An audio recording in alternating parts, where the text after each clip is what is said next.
tercer y último video dedicado a la obra Historia de la Conquista de México del español Antonio de Solís, publicada en Madrid en el año 1684. Seguimos con la reseña y concluiremos con la valoración de esta importante obra del siglo XVII. Habíamos comentado que esta obra tuvo infinidad de ediciones en España.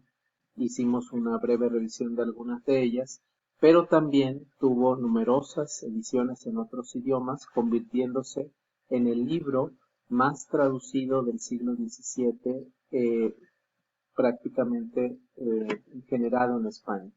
Hubo traducciones al francés, al inglés, al italiano, al portugués, al alemán y al danés, entre otras.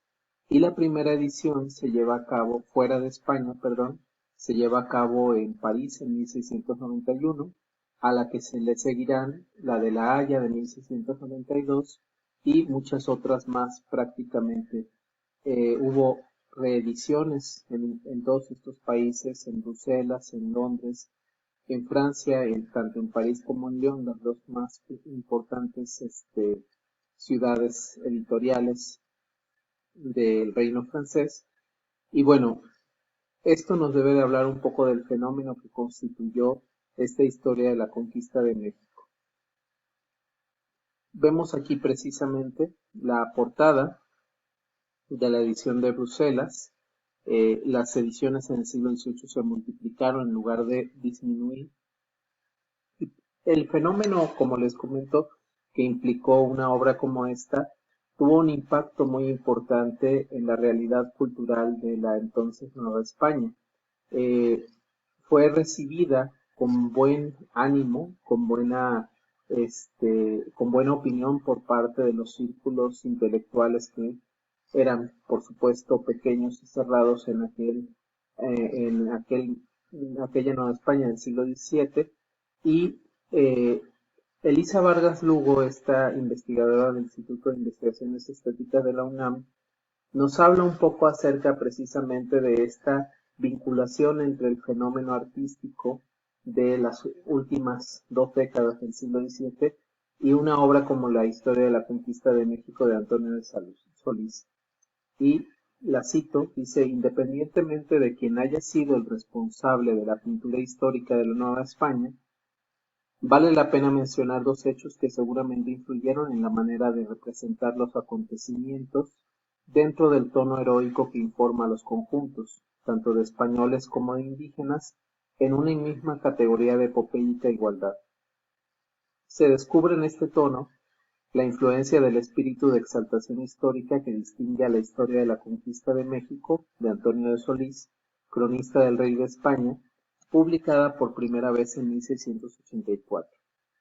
Fue esta una obra reivindicatoria de la hazaña colonizadora de España, que se hizo por razones políticas en un momento de crisis para la corona.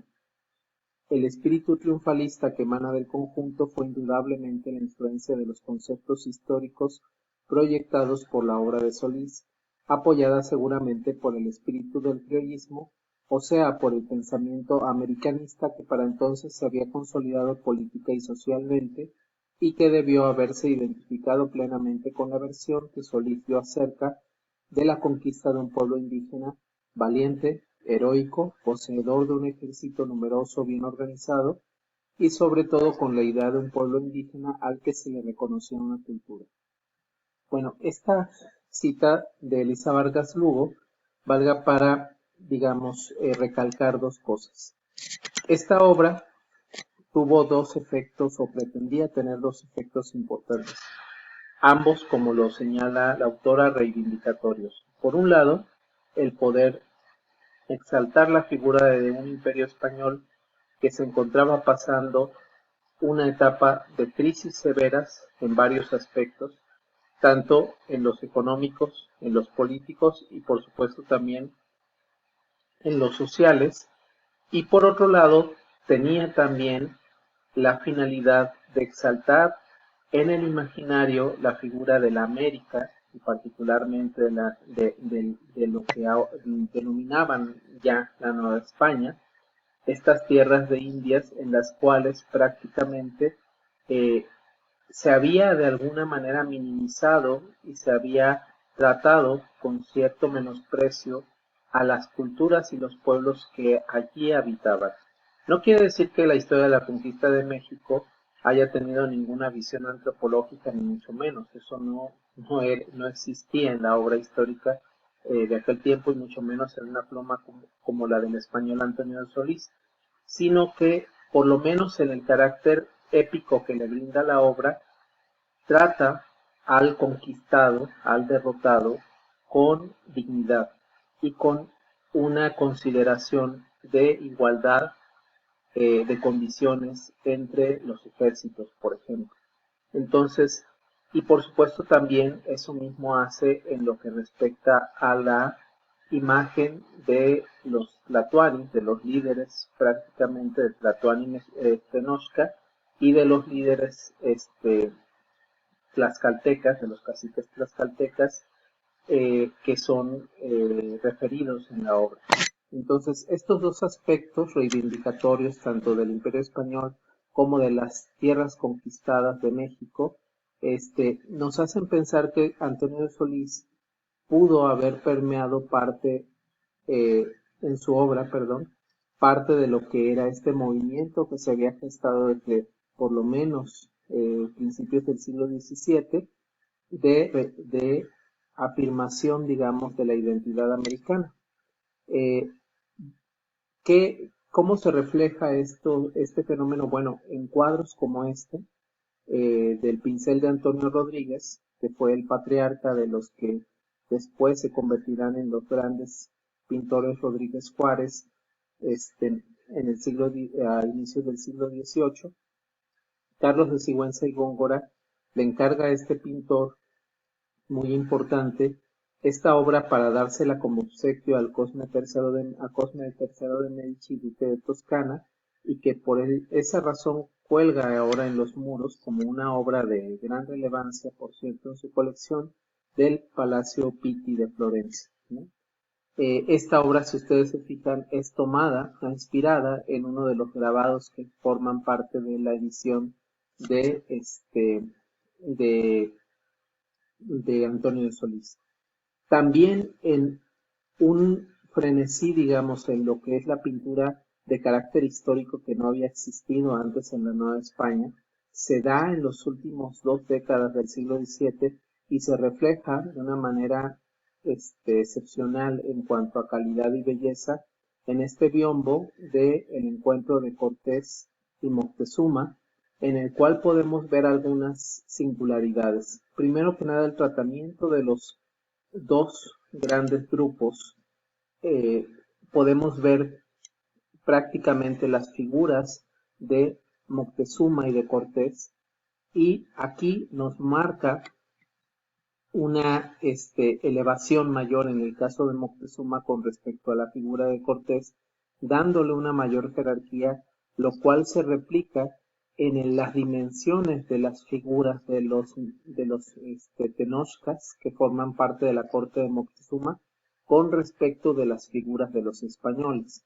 Esto es una situación muy interesante. Este biombo es un biombo que se fecha en 1684, prácticamente en el año de la publicación de la historia de la conquista de México de Antonio de Solís, y que se debe a a Juan Correa. Juan Correa eh, tiene varias particularidades. Primero que nada, se trata de un mulato, ¿no? Era hijo de un barbero, y flebótomo, como eran llamados, que prácticamente se supone que en las ordenanzas se prohibía que estas castas se dedicaran a la pintura al óleo, y sin embargo la evidencia nos dicta que era posible que eso sucediera y que fuera con un enorme éxito, porque el talento de Juan Correa llegó ni más ni menos que a las pinturas de la sacristía de la Catedral de México. Por otro lado, podemos ver en esta obra, ¿sí? Eh, por el hecho de ser un biombo, la influencia de Oriente, ¿no? Parte de lo que un biombo y enconchado, además. Al menos en el marco, esta obra, este tipo de obras basados, digamos, en la estética procedente de Oriente, se hacen muy famosas y muy populares en la Nueva España, y podemos decir que este es uno de los ejemplares más excepcionales que se produjeron ya entrado el siglo XVII, ya prácticamente en la segunda mitad del siglo XVII, y que muestran precisamente cómo la cultura novohispana, la cultura barroco novohispana, estaba conformada por diferentes raíces, las cuales fueron sintetizadas de manera genial, ¿no? Porque por un lado tenemos a un mulato pintando un biombo con una escena de carácter histórico en el cual se reflejan la raíz indígena y la raíz española que conforman la identidad del criollo, ¿no? Y la identidad americana. Y por otro lado vemos un estilo barroco en el que se puede ver claramente la pincelada fluida y vigorosa de el barroco flamenco, inspirado en buena medida por figuras o iniciado en buena medida por figuras tan conocidas como Rubens. Entonces, este tipo de síntesis que podemos ver felizmente logradas en obras como esta, además eh, obtienen un carácter todavía de mayor interés por el hecho de tratarse de un episodio de carácter histórico, el cual fue un género que prácticamente, por razones que podemos atribuir a obras como la de Solís, obtiene popularidad a partir de finales del siglo XVII. Hay un boom prácticamente de producción de este tipo de objetos. Entonces, vemos aquí algunos detalles. Esta obra forma parte de el Fomento Cultural Banamex actualmente. Es una obra monumental de 250 centímetros de altura por 600 centímetros de longitud y es de dos vistas. Solo veremos por ahora esta vista del encuentro de Cortés y Moctezuma, que es excepcional, ¿no? Tanto en el tratamiento de la escena del encuentro de las dos grandes procesiones en un punto medio, como el tratamiento de los detalles, el refinamiento de la corte de Moctezuma, ¿no? La virilidad y el carácter castrense de la comitiva que conduce Cortés, y el buen tino, digamos, del paisaje de fondo que nos muestra la realidad, digamos, obviamente exaltada con un tono épico del lago de Texcoco. Entonces, siguiendo con este biombo, vemos aquí un detalle precisamente de la escena de Cortés, y a esto hay que añadir que en ese mismo periodo, por influjo de la obra de Solís, se producen unos extraordinarios series de enconchados por obra de una familia de apellido González, del cual el patriarca fue Tomás González, que eran de origen japonés y que adoptaron eh, tanto él como sus hijos el apellido González, se avecindaron en Michoacán y en México y realizaron este tipo de trabajos que tuvieron un éxito enorme y que desafortunadamente no hay series completas en México. Las series más completas están en el caso del Museo de América de Madrid, está de 12, y una aún mayor de más de 20 que se encuentra en el Museo de Arte de Buenos Aires.